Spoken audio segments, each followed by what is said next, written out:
I will always stand firmly against anti-Muslim hatred in all its forms. I will root out Islamophobia, I will challenge it, and my government will match those words with the action that they deserve. And that's why last week we announced up to £40 million in funding for security of mosques and Islamist schools. And it's why I will fight with every breath I have to root out the hatred that seeks to divide us.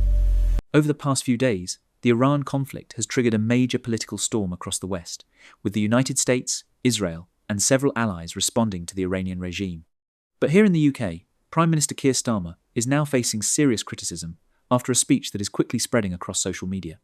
During a Ramadan event with British Muslim leaders, Starmer spoke about the Middle East crisis, Britain's role in the conflict, and the use of UK military bases as tensions continue to rise across the region. But it's what he said next that has sparked a fierce debate online.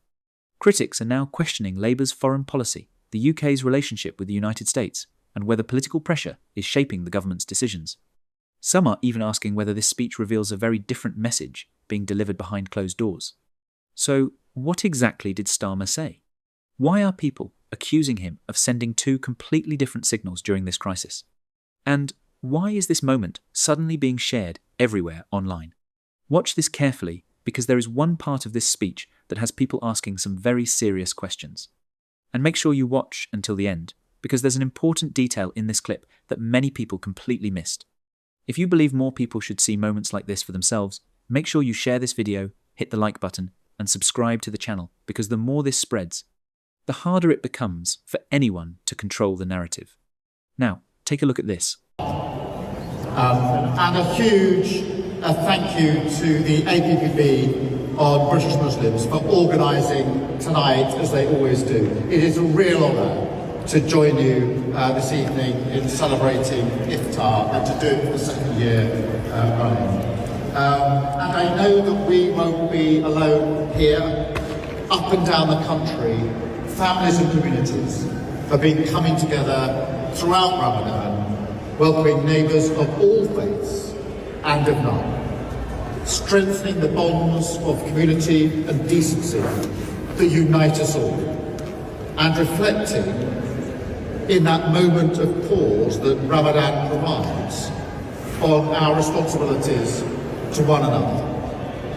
It is a time, of course, of great generosity, of service and of celebration too.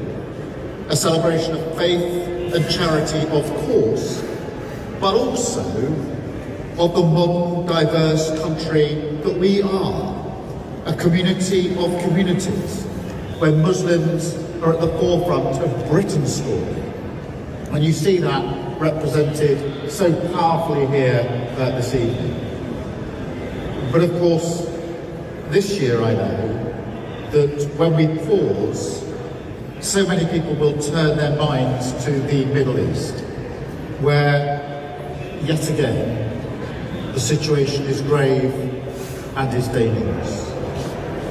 I want to reassure everybody here that we're doing everything we can to support British citizens in the Middle East and to bring families and loved ones home.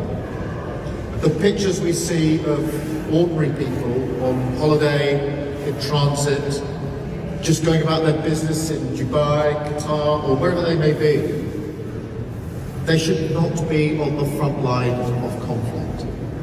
No civilian should be on the front line of conflict. No civilian. Now, of course, the war in the Middle East did not begin last week. We've seen far too many innocent lives lost, women and children among them. In Gaza, most of all, we must not lose sight of them and the need for peace, justice and security in Palestine and Israel. But on Iran, I want to make clear the UK was not involved in the offensive strikes of the US and Israel, and that remains the case. As many of you will know, I never supported the Iraq war back in 2003. And And I'm determined that we learn and follow the lessons today. However, Iran has attacked countries like us, who played no role, and many countries across the Middle East. They have made no distinction. The attacks are indiscriminate. And so what we're now doing is allowing our bases to be used for the defensive purposes of preventing those attacks and protecting innocent lives. Because that is what we need to do to support our Middle Eastern allies who have asked us for support. And that is how we protect British civilians caught in the crossfires. Sadly, I have to say something else that we're doing. We're reaching out to Muslim and Jewish community groups.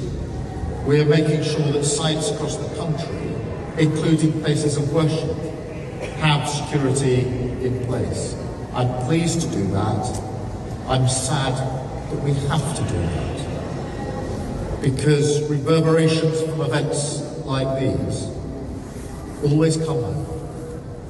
And they're exploited by people in this country who want to sow division. And frankly, people who want to target Muslims because they are Muslims. In recent years, we've seen this kind of hostility to Muslims increase, not just in its frequency, but in its very confidence as well. I remember visiting Peacehaven Mosque in Brighton shortly after the awful attack there last year. I went there to express my solidarity, to talk to the victims and the communities. And I was really touched by the defiance of the community there and all communities there who stood with the mosque. But it shouldn't have been like that. It should not have been like that. So let me be crystal clear. I will always stand firmly against anti-Muslim hatred in all its forms. I will root out Islamophobia. I will challenge it.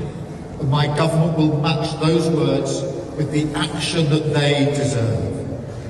And that's why last week we announced up to £40 million in funding for security of mosques and Islamist schools. And it's why I will fight with every breath I have to root out the hatred that seeks to divide us. But if you made it this far, you already know this is the kind of content you won't see properly broken down anywhere else. So don't just watch and scroll subscribe right now.